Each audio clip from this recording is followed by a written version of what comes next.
Hey, everybody. Welcome to the UGA Sports Live podcast. My name is Radi Nabulsi. I am joined by Dayne Young and Jake Roos, also of UGAsports.com. I would say that they are the assistants on this show, but they are really the reason you're tuned in. I'm just here to take us to commercials. That's really the best thing I can contribute. Speaking of commercials, big shout out to our friends at Classic City Eats on Baxter. They are not open yet. They will be maybe next week. They are doing everything possible to make sure that they can serve their customers in a clean and safe manner. So shout out to Josh and Amy at Classic City Eats. I can't wait to get to that mojo pork they got going on over there. Also, shout out to Athens Ford. They're doing a great job selling cars over there, taking care of our first responders and our heroes on the front lines with $500 off to anybody who needs any medical professionals. They'll take care of them. Of course, Air and Overhead Doors is out working. They're fixing people's houses. So we give a big shout out to them. And of course, Your Pie is feeding everyone. So hit up Your Pie when you get a chance. And of course, their friends at Academia Brewing Company who are making great beer. I'm going to tell you, I've had a few, and this quarantine has been, it has made it a lot better to have those guys as a sponsor. And of course, they are also doing wonders in the community. Guys, I want to kind of jump right into the draft. It felt good to have actual, I know it wasn't live sports, but it was sports news. It was something news related to sports. It wasn't a documentary or a look back or catching up with. It was something that actually happened that you could write about. This guy is now a Colt. This guy is now a Titan. This guy was taken in this round. The Giants take two guys. It was real sports news. It felt good. And don't get me wrong, Jake, because I know there's always recruiting news going down and you break stories all the time. But this felt good to actually have something that everybody nationwide was tuned into and watching. And give me your overall thoughts on the draft. Jake, go ahead. Overall, I thought it went really well for Georgia. I know we asked last week, how many guys we kind of did that over under how many guys in the first round, and 1.5. Hey, they ended up hitting on the over there. So not the way I would have expected it. I did think DeAndre Swift was going to be the guy, but a huge to get Isaiah Wilson. You really can't say enough about how that probably impacts Georgia's recruiting on the offensive line moving forward. Kirby's made it a priority, and it certainly paid off. And when it pays off in this way with 2 first-round picks, that only helps to strengthen the brand moving forward. I thought that there were a few surprises. J.R. Reed was a guy that I was surprised didn't get drafted. Good for him, though, for picking up a contract as soon as things were done. Rodrigo, I thought could have been a late-round pick, and I got to tell you, there's probably nobody I was happier for than Tay Crowder. Mr. Irrelevant, what a perfect position for him to be picked in. A guy who has been written off so many times, probably over the course of his career, that you have to assume that it's just a great feeling for him to have that challenge under his belt and to be able to go up there with Andrew and to be around some DeAndre Baker as well. A lot of dogs up there in New York already. Give me your thoughts, Dave.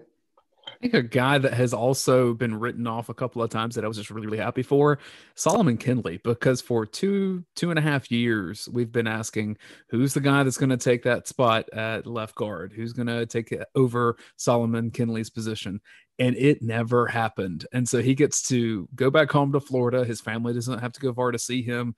He's just a hell of a football player, and any offensive line that has him is immediately better. Yeah, I don't mean to crap on Jacksonville, but I think I'd rather land in Miami anyway too if I had to be in the state of Florida. Ouch. Yeah, but you can't go back to that that restaurant we found in Jacksonville. I'll take Joe's Stone Crab. Okay.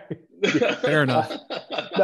I was thinking back to Solomon Kinley. He was supposed to lose his job to Ben Cleveland, Pat Allen, Jamari Sawyer, Clay Webb, Cade Mays,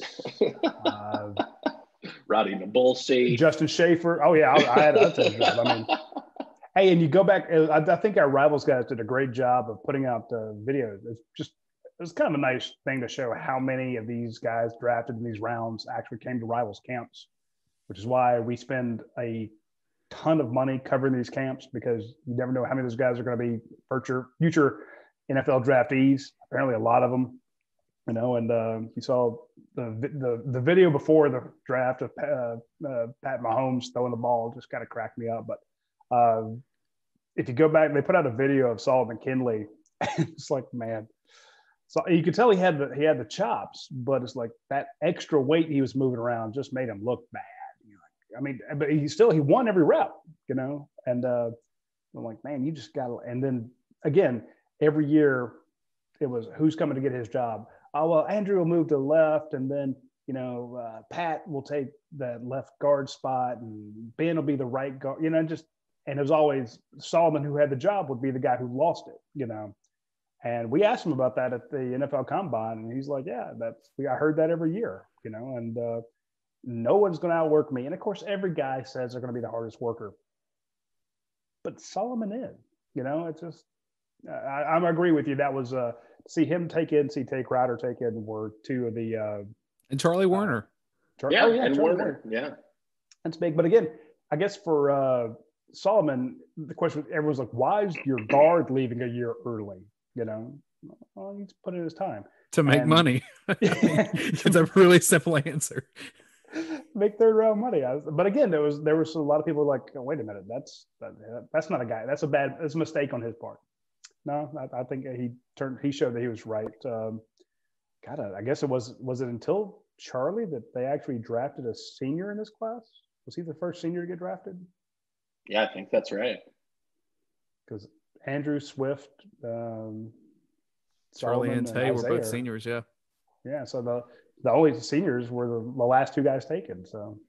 Well, and I asked this the other day on Twitter, and I'd be interested to hear what you guys think on it. Who do you think kind of fell into the best situation for themselves? I mean, moving forward, which one of these guys do you feel kind of, I don't know, can be an immediate impact, but also, you know, goes to a contender and can learn and develop as a player?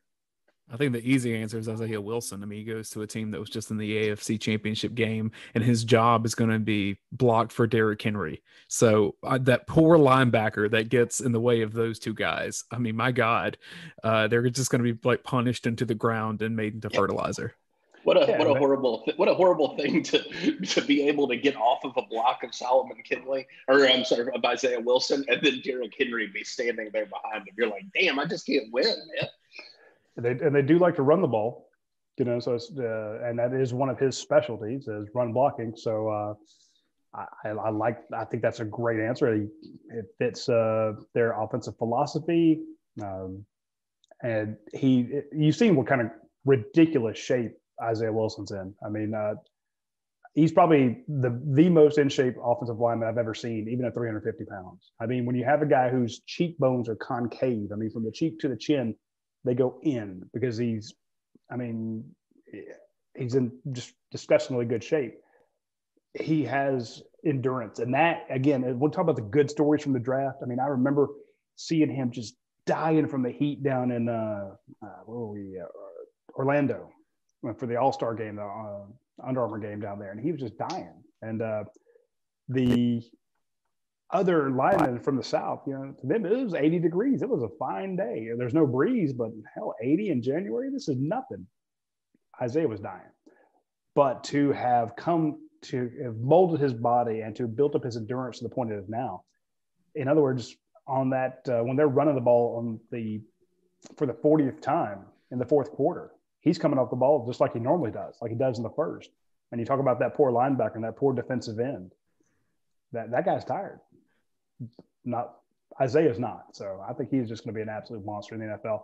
And again, he's another guy that just, if you're a Georgia fan, you have to be driven crazy by the sheer number of guys who come to Georgia and play 2 years.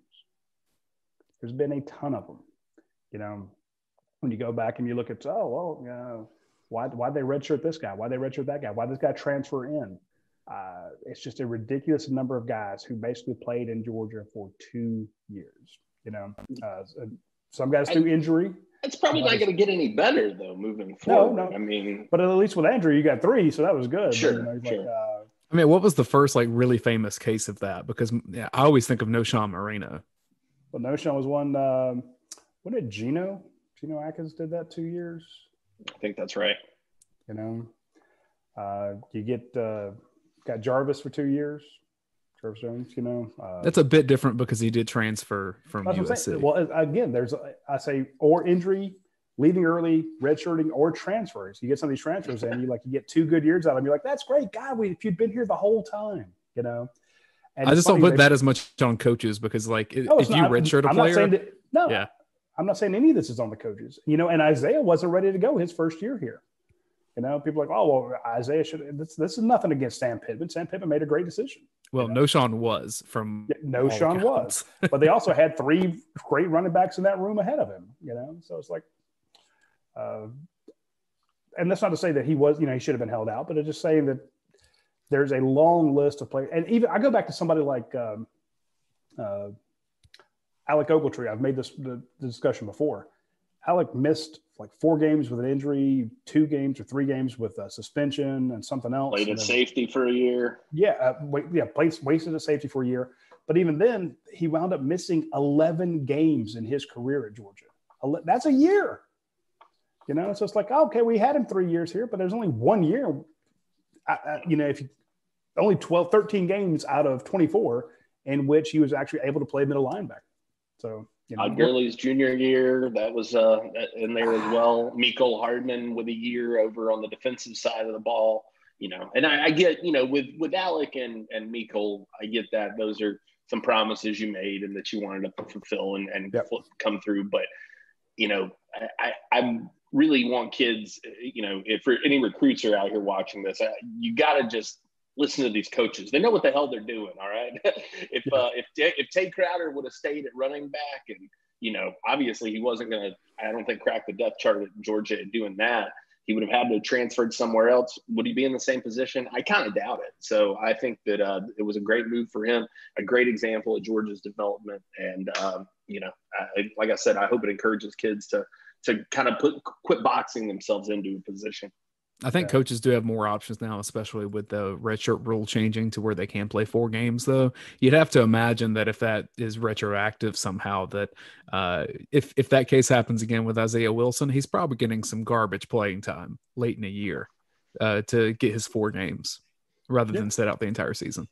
Very true. And again, it's just I'm just saying that if you're a Georgia fan, you got to be frustrated about we need to do a story, go down the number of guys who only played 2 years at Georgia via transfer in, injury, suspension, signing autographs, whatever it is. There's just been some situations where you could point to all these great guys that Georgia's had in the NFL, but how many of them played 4 seasons in red and black? It's just, or even 3 full seasons if they left early. So it's a smaller group than a lot of people would believe. Anyway, before we get to some of the other questions we have, and if you do have questions, go ahead and put them in the comment section. We'll get to them. But I want to shout out to our friends at Athens Ford. They're still doing the 0% APR financing for 84 months on any of their 2019 vehicles. Excuse me, on select 2019 vehicles. It's good through the end of the month. The reason I bring that up, today's the 28th. It's good through the 30th. So you need to get over there today, tomorrow, or Thursday. 84 months financing, 0% for qualified buyers. That's a hell of a deal. That's 7 years. So if you want to get the 2019 F100 XLT 3OTA crew cab, jump on it. They have a 2019 Ford Ranger, tons of good 2019 cars up there.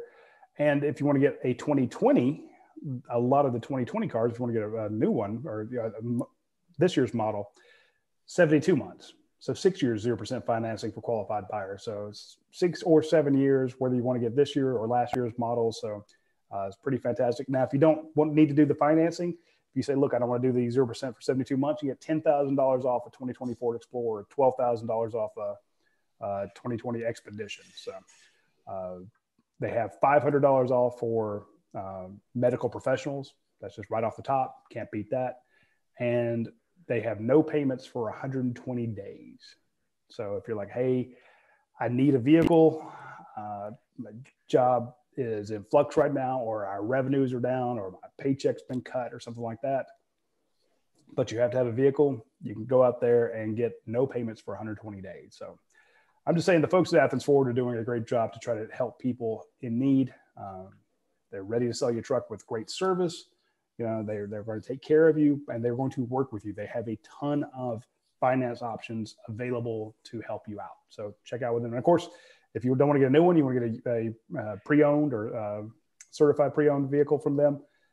Anything up to 80,000 miles has a lifetime powertrain warranty on it. So you're going to get fantastic service and dependability out of anything you buy from Athens Ford. So check them out.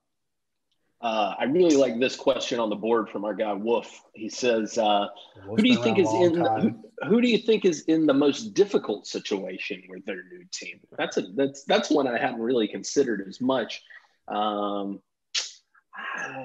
think it's DeAndre Swift having to share a backfield with Kerryon Johnson on an offense that already you have Matt Stafford throwing a whole lot. I think it's going to be fewer carries than Swift is used to getting. I would say Swift, not for any of those reasons, except he was just drafted by the Detroit Lions, where running backs go to die. So that's now I do think that DeAndre's got a chance to be a big impact maker there. I think that he'll be fine, honestly. Gonna be tough, I think, for Jake Fromm to overcome, those. Look, nobody's in love with Josh Allen in Buffalo, I don't think, but there is that sense that he's got those intangible things. He's got the measurables. He's got the rocket arm. It's all the things that Fromm isn't, and probably caused some of the tumble that we saw in the draft. So probably be a little bit tough for him to overcome that. But I think he's. I know we've talked about a solid backup career for him as well. So yeah, I'm going to go with Swift because of the Lions. They're just a garbage franchise. That's cold-blooded. Actually, we got a ton of questions on Fromm when I said, hey, who asked questions for the UGA Sports podcast. Let's just say I got a lot of them. And most of them were about what's up with Fromm. Did he make a mistake? Why did he drop so low? It's a lot of that. Let's start with that universal one there. And I'll get to more specific ones here in a second. Did Jake Fromm make a mistake? Give me your thoughts.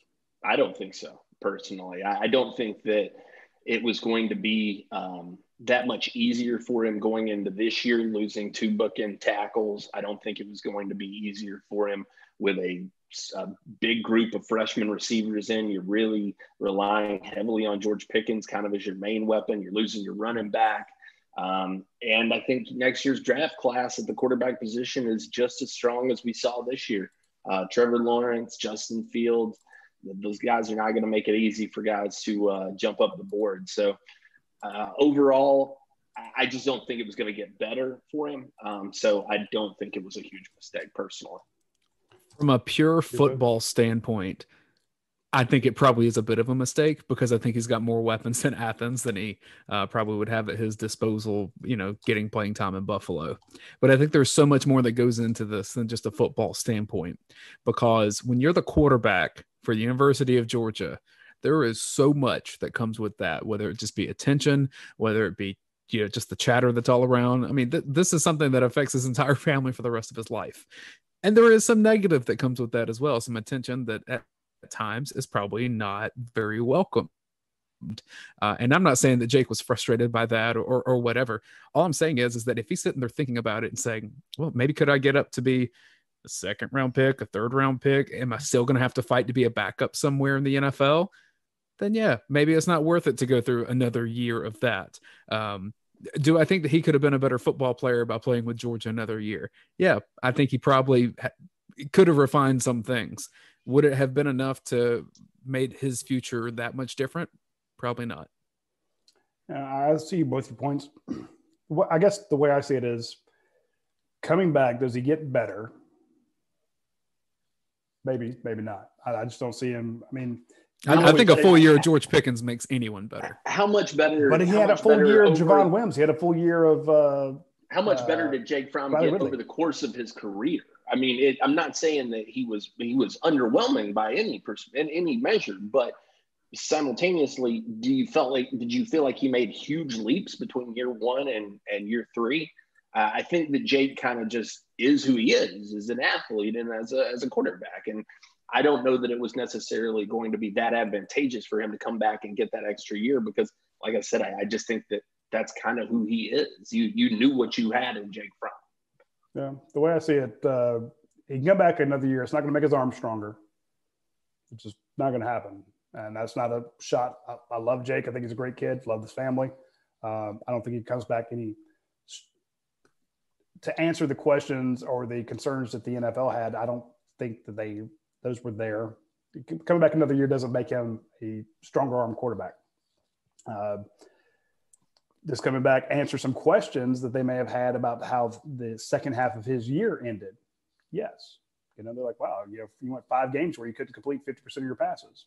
Granted, and they knew how many wide receivers he didn't have at the same time. You still have guys running routes, and those passes are off. It's not like all those passes were dropped. Then it starts to look like, well, maybe Riley Ridley was bailing you out. Maybe Javon Wims was bailing you out. Maybe all those back shoulder throws were not back shoulder throws at all. They were just throws that came up short. Again, not saying that's true, but I'm just saying that's the criticisms that we heard. Maybe coming back another year is like he gets back to completing 65, 70% of his passes. And was like, wow, this guy can really get it done. But there was kind of a lingering taste in your mouth towards the end of last season that it's not working for him. So maybe coming back gives him that, answers that question to the NFL. But the NFL is not about what you did in college. The NFL is about what you can do in the league. It's all about potential. That's why you see these guys taken from schools you've never heard of. And, like, why are you taking a chance on this guy? Why are you taking this the Kentucky quarterback? He's not a good quarterback. They're not taking him as a quarterback. They're taking him as a wide receiver because of what he's capable of. There's a reason Mecole Hardman was taken so high in the draft because they knew what he was capable of. It wasn't based on the numbers he put up at Georgia. So I just see a situation where if Jake Fromm had come back, maybe he answers some questions for the Georgia fans. It would make him a icon at Georgia. Does it hurt to be the guy who led your team to the championship again, or came back for his senior year? He'd be able to live in Georgia really well. But right now, I think a lot of the Georgia fans are like, you left us to go be a 5th round pick. I think it kind of hurts his legacy a little bit. So maybe it's good for him. I just don't see how he would have gotten better by coming back. Well, but I think it would have helped him with the Georgia fans and his eventual future beyond football had he come back. The things you liked about Jake Fromm don't change if he comes back. Great leader, locker room guy, solid in the middle of the field. None of that changes regardless of whether or not he comes back. He, like I said, I think he is who he is. And I think that staffs probably felt that way as well. Now, I think maybe there's some sour grapes from the fan base about that, but it's not going to take long. Jake Fromm will be welcomed back. You don't beat Florida 3 times. You don't go undefeated against Florida, I guess I should say. And have much animosity for too long from the Georgia fan base. So, I think that, like I said, I think the kid's destined for a long NFL career. I think that he's a guy who can get it done. I think he can go in there and play. I mean, you've seen guys like Colt McCoy do it. You've seen guys like A.J. McCarron do it. It's not necessarily that they have to put these teams on their backs, but they can stay in the league for a long time and provide a very competent and capable backup. I think that's who Jake is. I think that's who Jake has been. And I think that he'll be very successful in that role. I think a piece of the national conversation on this is exacerbated because Yahoo Sports had the article that came out right after the NFL draft of Jake Fromm slipped in the draft, and it gives a lot of questions about how Kirby Smart's offense is developing, how he's utilizing quarterbacks. And frankly, with the success that Justin Fields is having at Ohio State, where he was in the finalist, he was a finalist for the Heisman last year. He'll probably be a top 10 pick next year. Until Georgia has a dynamic quarterback that is in Heisman contention, is in contention to be a first-round draft pick, there's going to be a little black cloud hanging over that position in Athens because it seems like that Georgia is not getting the playmakers that other top programs are. What I would tell you is that Alabama went through the same thing too, where A.J. McCarron was a great player. He was a really good football player, not a pro quarterback, and everyone knew it going into it. And they've obviously kind of gotten over that hurdle to even Jalen Hurts was a 2nd-round pick. Georgia's going to get there. They thought they had it with Jacob Eason. going around the first time. He was a 4th-round draft pick. So, you go back, you're like, is it Eason or is it Fromm? Well, that's a 4th and a 5th-round draft pick. The answer was probably neither. But how do you know that until you're kind of through the situation? So there's going to be some, history that's seen a little bit differently. Georgia needs more dynamic play from their quarterback. They need the quarterback to be able to run to make the offense better. I think that's happening, but we have to see it first. Yeah. I think, too, that with Jake, you look at the connection that he and Kirby Smart had. One of the key flips that Kirby Smart pulled off as soon as he got on campus, took the kid from Alabama.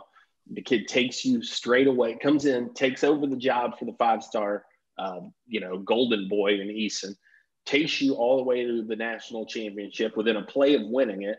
There's a lot of loyalty and trust that's developed over the course of that season. And I think it was really hard for Kirby to move away from that, having a guy in his first go as a head coach who he knew would, beyond a shadow of a doubt, hey, I can rely on this guy. This guy's going to play the way that I want it done, which is he's going to play clean football. He's not going to throw a lot of picks. He's not going to make a lot of bad decisions. He's going to get out there.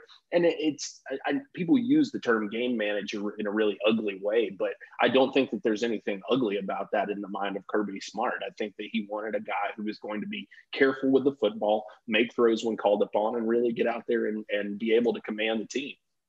That's a good point. When you look at Kirby Smart, he's a conservative coach. He's a defensive guy. He wants the right. It's ball security. I know every coach says they practice ball security, but for Kirby Smart, that is his number one goal going into it. I mean, the first time you ask about anything, any loss or any win, almost the first thing he says every bloody time is turnovers. We won the turnover battle. We lost the turnover battle. I mean, just listen to his conversations going forward. Go back and listen to any of his tapes. First thing when asked, well, hey, coach, what do you think about the game? Well, we won the turnover battle. Again, it's not, hey, so-and-so had a great game. This guy made a huge tackle. It was a big play. Or this was a dumb call. It's always turnovers. That's how Kirby Smart goes. And Jake was great at that. So he knew what he was getting in Jake. Kirby does not like taking risks. He likes playing the percentages. And that's what we saw. Speaking of the article by Pete Thamel, Scott Valdosta asked if the Pete Thamel article about Kirby not developing talent will hurt UGA. I don't think so. I mean, yes, there is a small black cloud. You had a chance to go with Jacob Eason. You didn't. You stuck with Jake Fromm when you could have had Justin Fields, And it's bigger than just one position, because if you pick the wrong left tackle or the wrong wide receiver, it makes you look bad, but nothing there. It is much worse to pick the wrong quarterback. And I get it. And I'm not saying he was the wrong quarterback. I'm just saying that there's a reason that cloud will exist, because look, you had Justin. Look at all the grief Ohio State got for letting Joe Burrow leave. They're like, oh, and Georgia fans laugh and point, to Ohio State. Well, shit, that same thing's going to happen to you. It's like, look, you had Justin Fields. Guess what? You let him go. And here now he's a Heisman Trophy finalist. Hell, maybe a Heisman Trophy winner. And he was on your staff. You let him go. So, but even the Burrow thing is a bit plaguing the result, Roddy, because when he transferred, no one knew what he was capable of. Even his first year starting at LSU. It doesn't matter. His first year starting at LSU, he was Danny Etling part 2. And it was just not working. And the transformation that we saw with Joe Burrow to be Danny Etling to number 1 overall draft pick, winning a Heisman and a national championship, we've never seen that before. Now, I'm not saying it can't happen again for someone else. I'm not saying it couldn't have happened to Jake Fromm, but it's rare. No, I agree with you 100%. I'm just saying that you're going to get valid criticism on you had him here, Kirby, and you let him go. You had a chance to pick between these two, and you picked the 5th round draft pick over the Heisman Trophy winner, over the first round guy. And again, people don't like to dig into the details. They just like a simple sentence. And I say the question is it going to hurt UGA? It's going to be a knock on them. I like your description of a little black cloud following them until you have something, like say Jamie Newman goes out and tears it up. But at the same time, I've also seen stories written about how the hell did he get Tay Crowder into the NFL draft? How the hell did he get Charlie Warner drafted? How the hell did you get Solomon Kinley, a kid nobody wanted, as a 3rd round draft pick?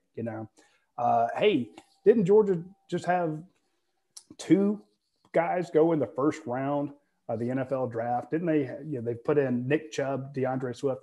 So yeah, you're going to have a small cloud here, but in light of all the other stuff that guys are putting in there, the guys they developed, I think it'll be a side note. And again, we talk about quarterbacks more than we talk about anybody else. So I get why it's out there.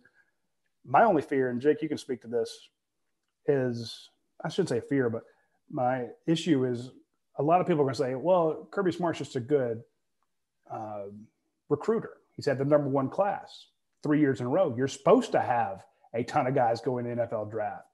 So you're just getting them in, but you're not picking the right ones or something like that. And I just think that's an unfair criticism, maybe because we're too close to it, but we've seen the development these guys come out. There's a reason they get 7 guys in the draft.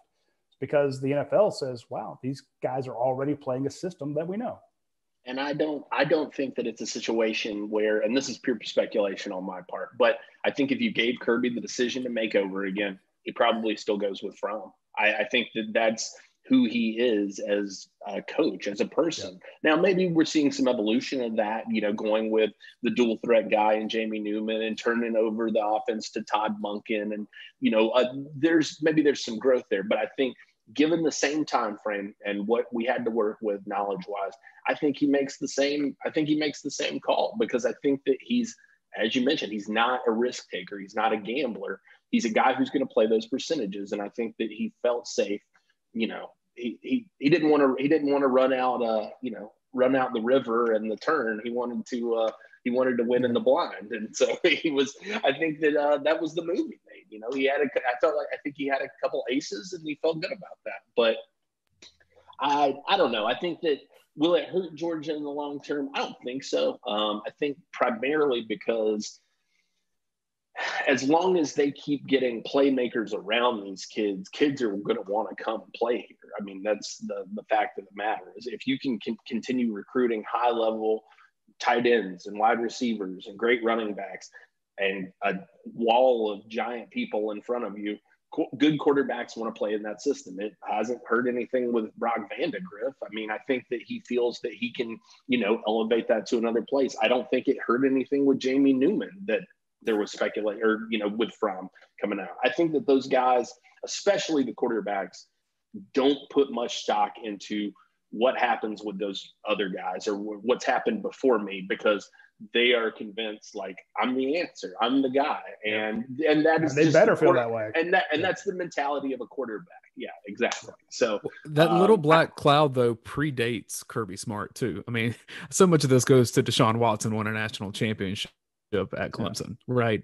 But even if you want to talk about other great Georgia quarterbacks, and you can define great how you want to, Aaron Murray was in position to win a national championship at Georgia. They were on the 4-yard line. We all remember it. Jake Fromm in overtime in position to win a national championship for Georgia. So, these are very thin margins we're talking about here. No, I agree. Well, people don't want to bust on Jake Fromm. I think Coach Donnan in that podcast made a great point. It's like we said, against Florida, Auburn, Tennessee, and Georgia Tech, he's what, 12-1? It's like, what the hell else do you need? Auburn, Florida, Tennessee, and Tech, and who else was it? Big Four, he called them. But I would assume Tennessee or South Carolina. No, he lost to South Carolina at least once. Yeah, this past year. Yeah.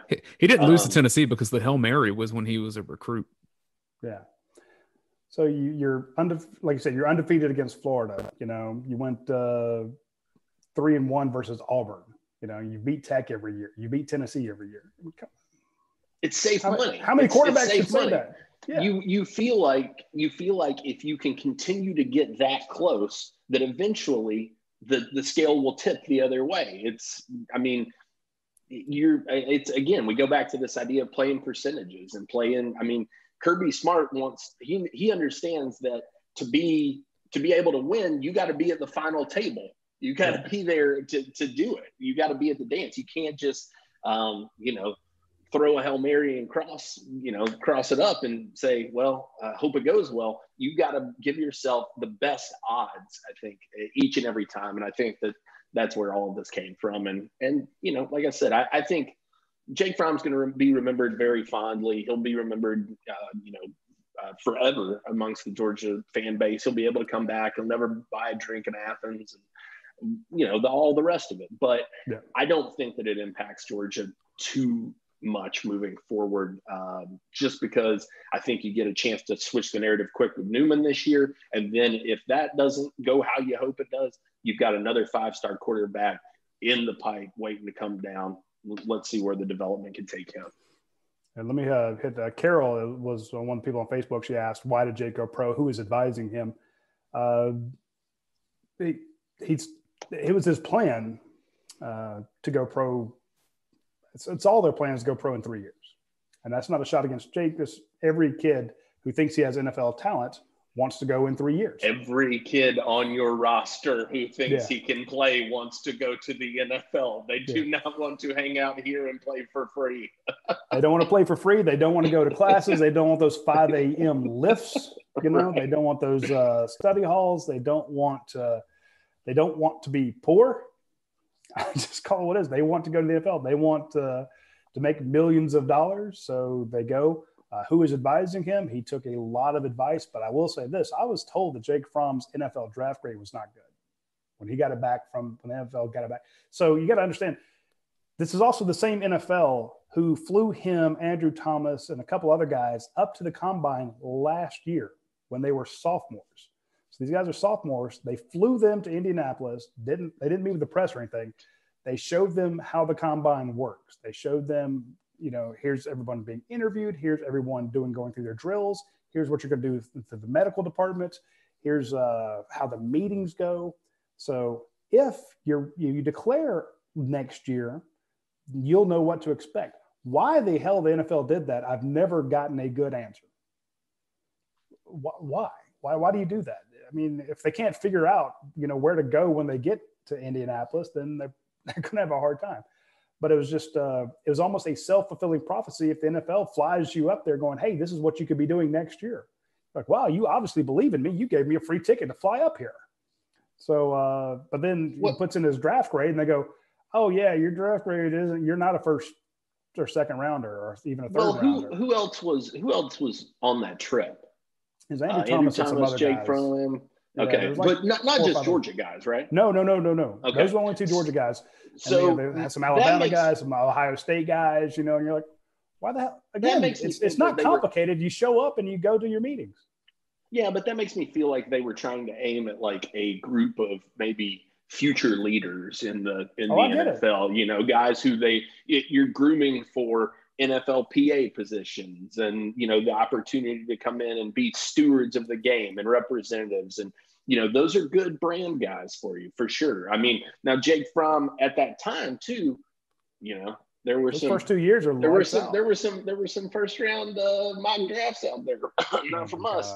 But side note, hey, all you people watching this, if you click on all those, I'm not gonna say that word, stories that say, hey, look at where this guy's mock draft thing. If it sounds too good to be true, it is. And if you go back and click on them every time, you're just going to get garbage mock drafts forever, And if you're reading a story from a guy who compares every Georgia football player to a Hall of Famer, or whatever outlet it is, if you click on those clickbait headlines and garbage articles, you're just going to get more of them.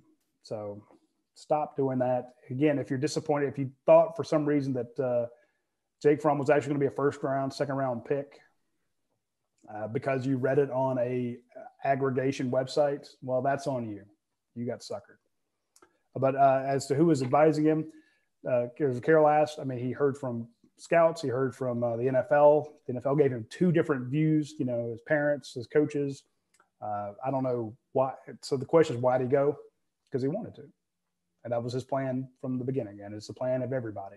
So, to your point about the mock drafts, I just want to put this out there because I've seen a few of these way too early for 2021. Yeah. If you're clicking on that garbage, stop it. Well, I'm sorry about that then, because I wanted to laugh. I'm with you, Dan. I'm with you, buddy. Any of these that suggest that Georgia next year will have 4 first-round draft picks, just go ahead and log off of that. I've seen 3. I think I saw one that hinted at a 4th. And I'm like, look, I went through this roster, and me and Brenton Rollins, we talked about it. We talked about it in our group chat.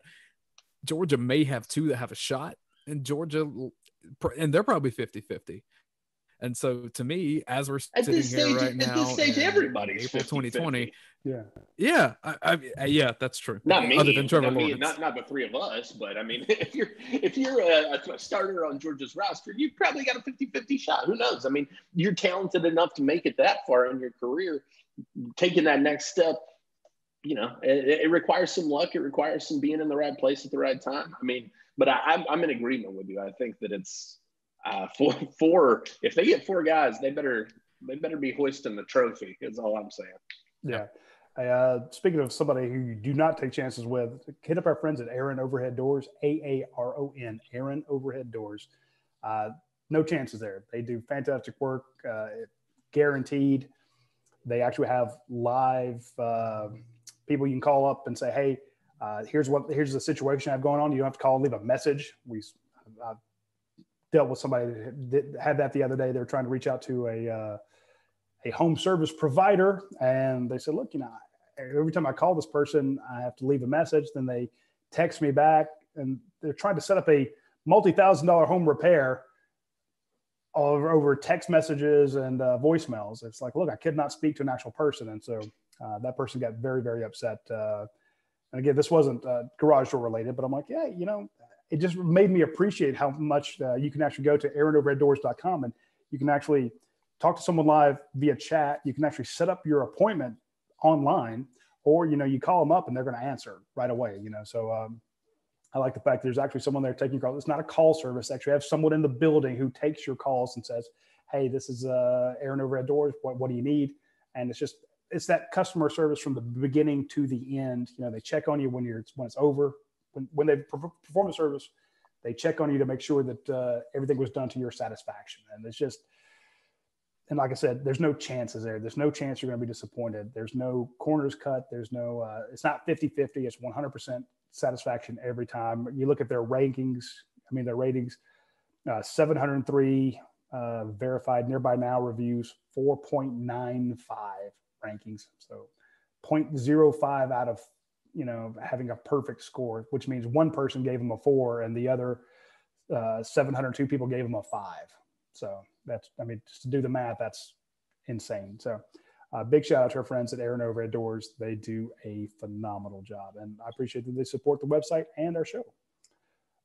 We had another question on Facebook. Why did no one pick Rodrigo Blankenship? That was a surprise to me. I really thought that he should have been a drafted guy, but I think it kind of gives you a sense of how the NFL feels about kickers. It's not a situation like, the grief Alabama gets about how much kickers get you in trouble. There are a lot of really good free agent kickers in the world. Yeah. There are only 32 of these jobs, but there are, probably 100 guys who stand at the ready all the time and can get out there. And I'm not saying that they can get out there and boom 60 yarders, but they can consistently make 45s. And I think that, there's a lot of experience there. There's a lot of guys who play well into their mid to late 40s in the kicking game. The good ones can play forever. There's just so many factors when it comes to that position. No, you hit it. It's a glut in the market. Yeah. You don't have to, if you're comfortable with your kicker, unless you're in a dire need for one and there's not one out there, then maybe you draft one, but that's not the case. There are a ton of kickers you can pick up. You had those guys come in. We saw the Falcons had a new guy coming in every week to kick for them.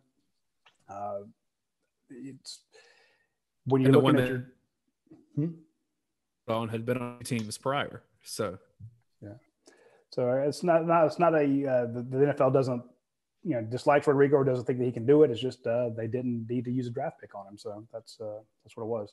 I think there's still some buyer's remorse on like the Roberto Aguayo pick from Florida State a few years ago, because he was like the generational can't miss kicker, and then he's the one that missed. Yeah, it happens. 47 Dog asks, what's the best thing you've cooked in quarantine? Let's take a break from the draft and hit that question real quick, because I hate to say it, but he's asked it like 3 times and I've never hit it. Go ahead, Jake. Best thing you've cooked in quarantine?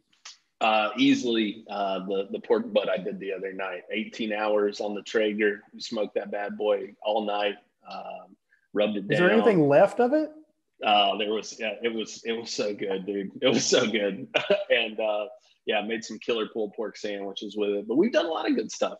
We've done a lot of cool things. So I'm looking forward to, we did some pork chops last night, tacos tonight, and making some wings on Wednesday. So we pay you too much. That's obvious. That's obvious. I did a pork butt as well, but I don't have the fancy Traeger. I had to do it in the oven. I bet yours tasted like shit. No, it tasted phenomenal. Brined it up really well. Cooked it 14 hours, 12, 14 hours. That was closer to 14, if I can do the math. Just peeled it, mushed it up with a fork. It was phenomenal. So, but that's not the best thing I made. That's just what's the best thing you made? Yeah, you're just gonna leave that out there? No, I just leave that. Let's see. The best thing we made was probably the stuffed grape leaves. Get a little Middle Eastern with it, eh? Yeah. Getting down to the roots. Yeah. And my boy and I have been cooking a lot together. You know, he's been learning some things. So you've been teaching him some baba ganoush? No. No, he makes hummus like nobody's business, though. That's the first thing he's like 9 years old making hummus with a food processor. So, yeah, he's a little half Palestinian, but the stuffed grape leaves. Well, let's just say my wife made them. I didn't make them. So, I went down to my roots too, and I tried homemade Southern biscuits for the first time, and it's a temperamental process. But man, the first time was pretty good, and gonna try some new things to it, and made my grandma proud. Now, I'm interested, Dayne. What did you do with the biscuits? Was there gravy involved? Was there jelly, sausage? I mean, how did you assemble them? Did you just? I mean, were they a side dish? Were they? I don't know. No, they were the dish of that breakfast. I mean, it was the biscuit, and you just go for it. I mean, if you want a little jelly on the side, you can do that, but I didn't make that fresh, so I didn't want to like make that the focal point. The biscuit, if it's done well, can stand. That's true. Very true. I can get that. Man, that is a skill set. You know, when you're trying to figure out how to get your how much buttermilk to add, how do you get your Crisco into it? You know, biscuits have never been my thing. I do know how to make. It's only 3 ingredients, but man, if you don't get that ratio right, it gets off really quickly. I remember my grandmother trying to teach me how to make cornbread because we killed for cornbread. We loved it. It was best thing. We asked for cornbread for our birthday. She's like, you know, you got a birthday coming up. What do you want, honey? I just want a pan of my cornbread that I don't have to share with my brothers. You know, I have 4 brothers. I just want my own. I can eat it in front of them and just make them die. You know. And so one time I'm like 13, 14, and I'm like, hey, we need to write down this recipe. And she goes, oh, okay. So I watched her make it, and I'm trying to take notes. And she's like, okay, you add this much flour. And I'm like, well, how much is that? So I had to take it and dump it into a bowl and figure out, okay, that's like 2 cups. Exactly, you know. And how much cornmeal, excuse me, it's cornmeal. How much cornmeal goes in there? And then she's like, and then you take a honk of Crisco. I'm like, well, what the hell's a honk? So, but she's like, well, it's this much. I'm like, well, my hand's bigger than that. I can't even go by where it is on your palm. You know, and that goes in there. And then she starts pouring in buttermilk. And I'm like, what? How much is that? She goes, enough to make it this consistency. And I'm like, God damn, that doesn't help. So I'm losing my mind. Like, but again, she's made it 10,000 times, you know? So she knows by squeezing it together that it needs a little more cornmeal or a little less, you know, a little more buttermilk. And I'm like, so I'm glad you're doing it, Dayne. And I'll be impressed to see in 30 years if you've got it right. There you go. Apparently that's how long it takes to get those true Southern biscuits. All right, Jake, give us another question from the board if you would be so kind. Yeah, so we started a series today over on UGAsports.com called Most Wanted. And basically, I'm just going through some of Georgia's top targets, kind of breaking down the things you need to know about them, some good articles that we've had over the course of time that'll kind of catch you up, the latest commitment plans, et cetera, and then kind of offering a prediction. What was also dropped today, though, was a piece from Trent Smallwood, which was how many offensive linemen can Georgia take? And he and I ended up butting heads this morning on our predictions because he says that Alabama leads for Amarius Mims, and I say that Georgia leads for Amarius Mims. And I understand the point. So we've got a lot of questions about that. People are saying, well, why do you think this? And Trent thinks that. Obviously, Trent and I talk to different people, which is part of what makes our site great, I think. And we don't always agree on everything. And people ask me a lot about that, like, do you, who should I listen to? Well, I don't know. Try to figure it out for yourself. Sift through everything you get and see what comes out on the other end. But we both trust the people we talk to. And certainly I think that, it's reliable information on both ends. I think that Alabama has always been Georgia's biggest threat when it comes to Amarius Mims, mostly because he grew up as an Alabama fan, pretty much openly admitted that as soon as his recruitment started to take off and said, yeah, that would be like the dream offer. I'm sticking with Georgia when it comes to Mims, though, because I feel really good about not only the position that they put themselves in through recruiting him. I feel good about the relationship that Matt Luke has been able to put together very quickly since arriving on campus. And the biggest thing for me is the proximity to home and the amount of times he's been to campus. And he is a classic example of a kid who you follow the visits. And that's what's leading me to favor Georgia the most.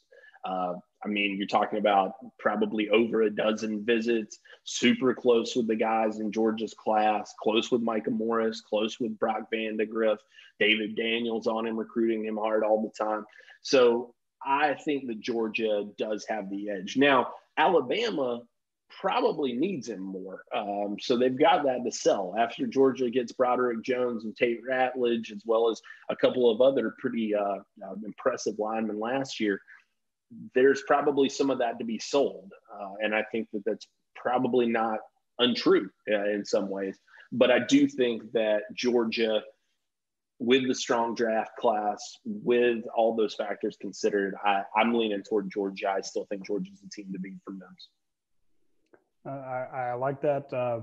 I do want to explain something to people watching this. If you're not a member of UGAsports.com, it may not be as obvious to you because you're not seeing the blow by blow of how these recruiting stories go down, or these recruiting commitments and the day-to-day updates that we do at UGAsports.com. When you have a situation where one analyst says, hey, I believe this, and the other analyst believes something else, and they're like, well, how can you guys square that circle? How can you have two different opinions? Well, talking to two different people, well, which one of you is right? They're both right, because the kid hasn't decided yet. So what you're doing is Jake is talking to someone who's in Amarius Mims' inner circle, and that person says, I think Amarius is going to Georgia. Here's why. Here's what he's told me. Here's what he said. Trent talks to somebody else in that circle, coach, family member, pastor, somebody like that, and that person says, hey, I think that my take right now is Alabama's ahead of Georgia.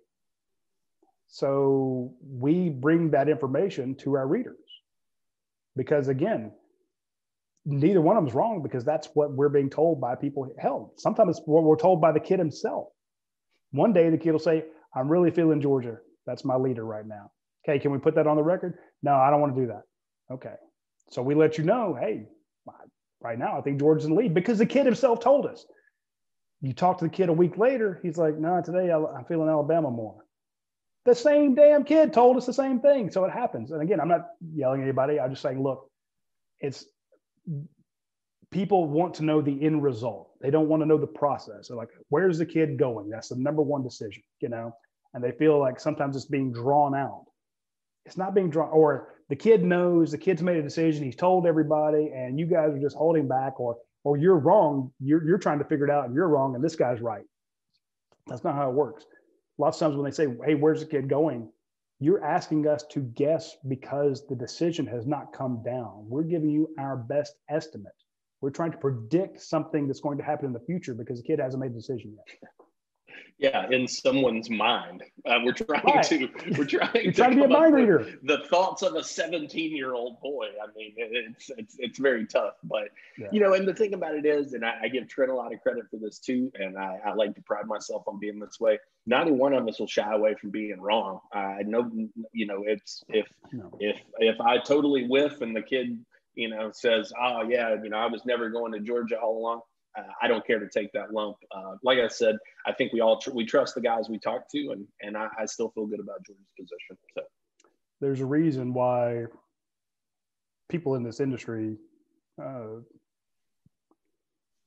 get it wrong sometimes, because kids change their mind. But very seldom will you have a kid come back and say, "Oh, I was never feeling that school. Oh, I said they were in my top 3 all the time, but I never liked them. I never wanted to go there. That was just BS the entire time." Oh, the kid's thinking about it. He's got a big decision to make. And there's what is correct today, what is absolutely true. The kid would swear in front of his grandmother, will be wrong tomorrow. Or, will change by tomorrow. Doesn't mean it was wrong the entire time. It means things change, So again, we've talked about this numerous times. That I've had a kid give me the quotes on why he committed to Georgia, what the coaches said when he committed. He gives me the story ahead of time of his announcement. And we have what's in this industry, and Dayne's done it for years. It's called an embargo. Okay. You've been given the news ahead of time. The person that gave you the news has asked you in exchange for that to hold off reporting until they release it. Okay. Lots of times the stuff's on background. That's just how it works. On background means, it's you can't quote me directly. So you get some information and you prepare. It comes up a lot of times when we have a kid that's out of state. Hey, I'm in California. I'm announcing next Thursday. Well, you call the kid and say, "Look, I covered Georgia. Should I fly out there at a cost of $1,500, and get a hotel and all that other stuff? Are you, do I need to do that? Yeah. Please don't make me do that if you're picking Stanford." And sometimes it's going to be like, "You don't need to come out." You're like, "Okay." And we don't fly. Because no kid's that much of an asshole. He's going to make you do that. Some parents are. Some parents be like, "Well, you need to be out here because the more we get." And ideally, we try to find somebody locally to cover it. But because the kid told you that, we don't go to the board and go, "Hey, Georgia's out of it." That's just a dick move. So what we do is we honor the embargo. Lots of times the kids will say, "Hey, yeah, I'm going to pick Georgia. Hey, can we get the story?" And they give you the story. And they're like, "But, please don't tell anybody until I announce it." Well, we don't want to ruin the kid's moment. It's not like a state secret. It's not like their lives at stake. So we're like, okay, this kid's going to now, let's let him have his moment. The kid announces, we drop the stories, we're done. But we've had kids do this in the past where they actually give you the story.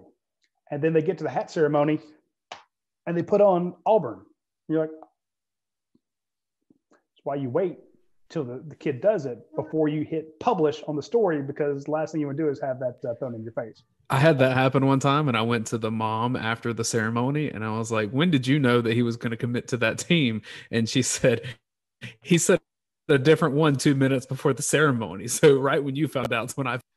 Yep. It happens all the time. I mean, you don't know what really dictates a lot of those decisions for sure. I'll point to one. I did want to hit a couple. I was going to hit a couple here last recruiting questions real quick.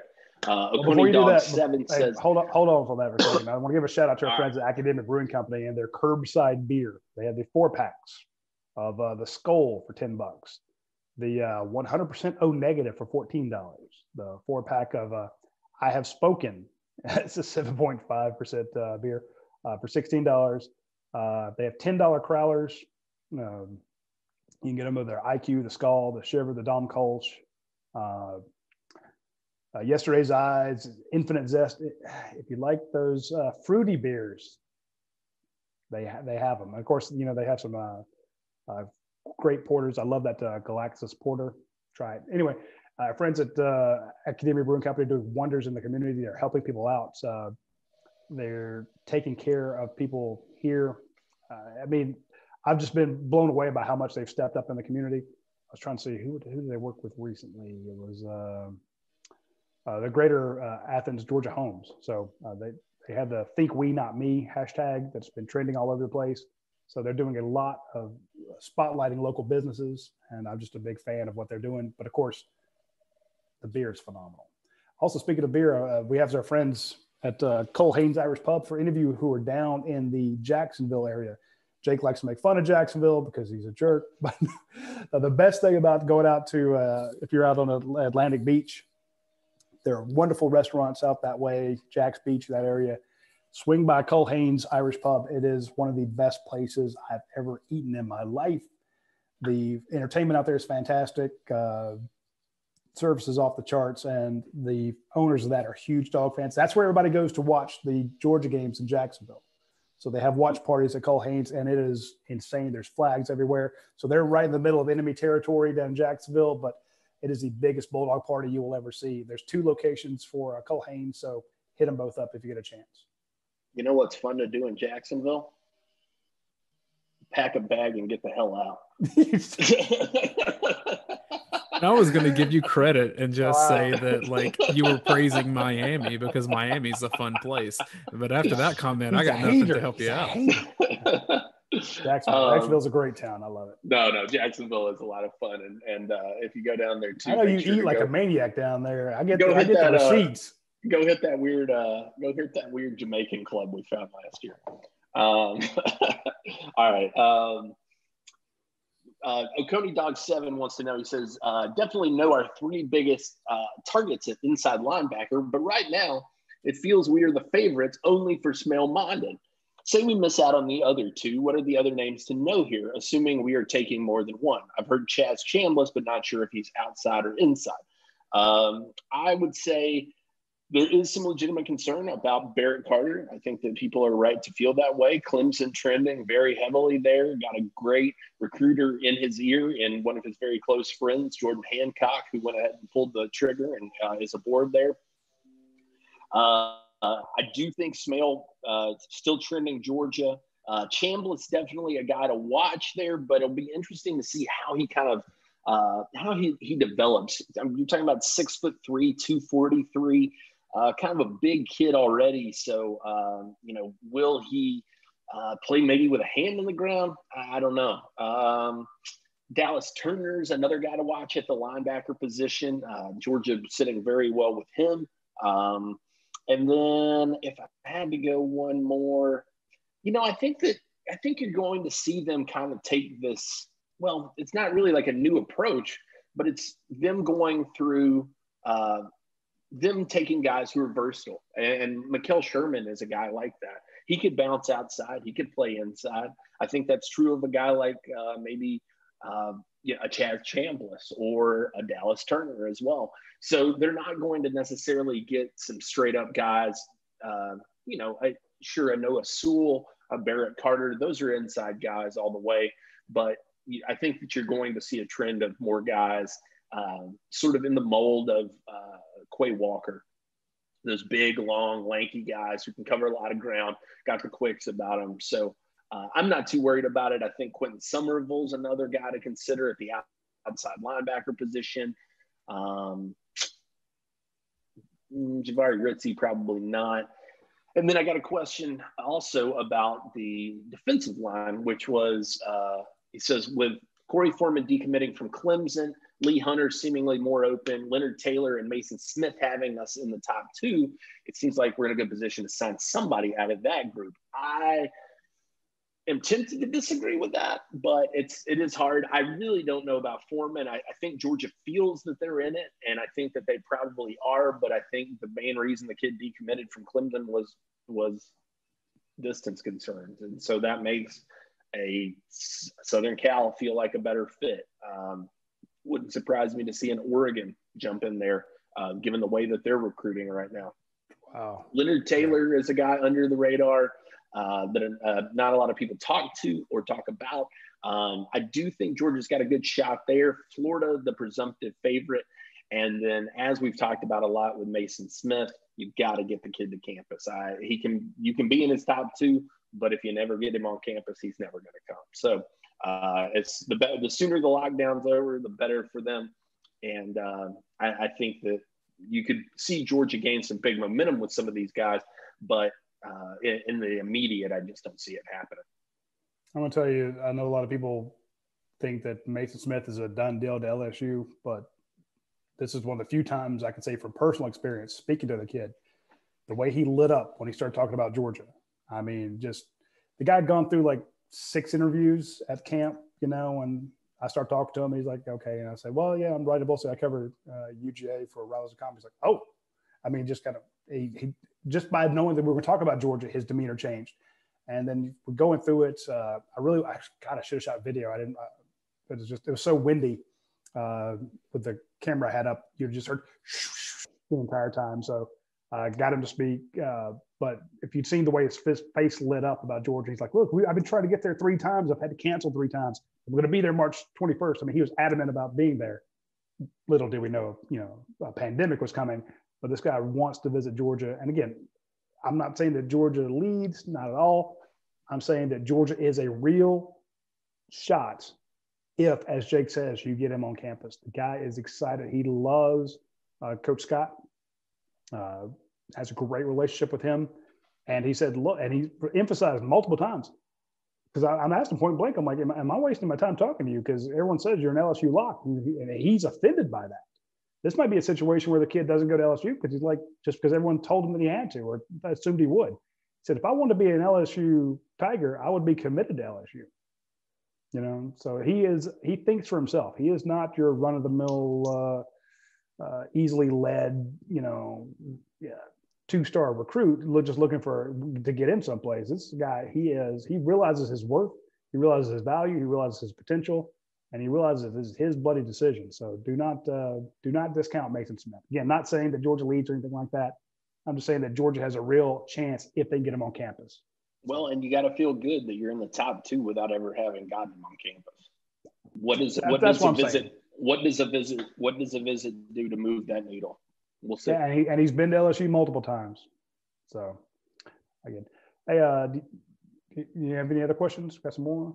No, that was it today. I've got one point that I want to make really quickly, because I don't know if fans. I don't know if fans understand the gravity of Andrew Thomas and what he accomplished at Georgia, and by being a number 4 overall pick. There have only been 8 top 5 picks in the history of Georgia's program. Andrew Thomas became the 8th one. 4 of those happened before 1952. And so you're talking 4 guys since 1992. There was a big gap in the middle between 52 and 92. But Andrew Thomas joins Matthew Stafford, A.J. Green, and Garrison Hurst as top 5 picks for Georgia since – that's my daughter in the background giving her commentary. He joins A.J. Green, Matthew Stafford, and Garrison Hurst as being top 5 picks since 1992 to be a number 4 pick in the NFL draft. Andrew Thomas is one of the best players ever played for Georgia, and I hope fans understand how great he actually was to anchor the right tackle as a true freshman in a season that takes you to the national championship game, and then the anchor left tackle for the following 2 seasons. There's just not enough you can say about him. I agree with your daughter, blah, blah, blah, blah, blah. That's funny, though. I was on radio doing somebody had me on doing a recap about the NFL draft, and they said, what's your first overall impression of Andrew Thomas? And I was like, question, I really couldn't think of it. I'm like, but every time when I think of Andrew Thomas, I think of the secret interview Jake Roos got with him out at the opening. That's always been I thought about that immediately when he was drafted. I couched this again. I couldn't remember the details, but I'm like, so they're out of the opening. He's not supposed to meet with the press, okay? Because they're like going from one place to the next. And Jake had gone to the trouble of flying all the way out to cover the opening and didn't get him. And Jake's like, hey, man, I need to talk to you. So Andrew, who has no need to speak to us, goes to the side. And was this in the bushes again? It was. We were in the bushes. We were in the bushes at the Tiger Woods Center in Beaverton, Oregon. He gives us an interview. I'm just saying, the guy, he had no reason to. He didn't have to. It wasn't incumbent upon him. But he's just such a damn nice guy that he took time out of his day and he's supposed to be. He could have made himself late for the next event or whatever to stop and give us an interview. And it was a really good interview. And That's the guy. Jake, I like what you said about maybe bringing him and Fromm and those other guys to the NFL Combine, saying, here is, let's promote the guys who could be the face of the NFL. These guys who could be leading that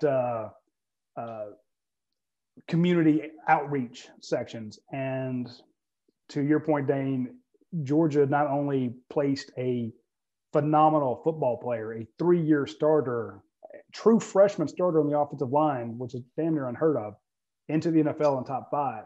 They put a good person in there. And he is going to make Georgia look fantastic. He is a great representative of UGA, and Georgia's luck. Again, we'd love to have had him a senior year, but I don't know of anybody that thought he should have come back, because they all are rooting for him so much. And there were offensive linemen when he got taken, his teammates, they told me they were crying. They literally had tears in their eyes. They were so happy for him. So, and credit should go to Kirby Smart for kind of giving Thomas more of a leadership role, kind of pushing him in that way, because Kirby said his first years, Thomas was kind of a quiet guy, led more by action than by words. Then all of a sudden, his junior year, he's the team at SEC Media Days, and he's getting a lot of the media availability. Now, he handled it well. He's obviously equipped to do that. But Kirby Smart knew what was in Andrew Thomas's future and really got him prepared to handle it in a phenomenal way. Yeah, but you got to think about it. When these guys come in as a freshman and you're a starter, you have upperclassmen who were resentful. They're like, you came in, you got my spot. I can't believe you did that. And they don't feel like Andrew is humble. So he just doesn't feel like he knows he deserved the spot because he won it, but he doesn't feel like he has the time invested to be a vocal leader. Some of those guys feel like they have to put in some time. So I think Kirby, to your point, said, look, no, that's not how this works. You got to step up and you got to talk and you got to call these guys out. And I will tell you that there are a number of defensive linemen, outside linebackers. When you have Azeez Ojulari get to the league, when you have Adam Anderson get there, when you have Jermaine Johnson and Noah Smith, they're going to say, how'd you get here? Well, hell, I had to go up against Andrew Thomas every day in practice. And then when it wasn't him, I flipped the other side and went against Isaiah Wilson. I went against 2 first-round draft picks for 2 years, So when Georgia did not have a lot of defensive guys drafted, but as Coach Donnan said in that podcast, you're about to see that change. And when you start seeing all those guys go to the NFL from Georgia on defense, remember, they had the number 1 scoring defense in the nation. You got to give the credit to that strong offense. Anyway, guys, that's all we have time for this week's show. We went a little long, but we got started a little bit late. Shout out to your pie. That's actually I'm looking at the signature pizzas right now. I'm looking at the Ishka, the Nat, the Lineage, Southern Heat, Great White Barbecue Chicken. I'm trying to decide what I want to have for lunch. Not that I wasn't paying attention to what you guys were saying, but the pies, they look so good. I think today, you guys know I'm a big Southern Heat guy, but today I'll probably be that Ishka, the extra virgin olive oil, fresh mozzarella, tomato, basil, and garlic. And there's 5 ingredients, and it's just the best damn pizza you can get. And that's what launched the entire Your Pie franchise. So they were in Ischia, Italy, and that's when Nat and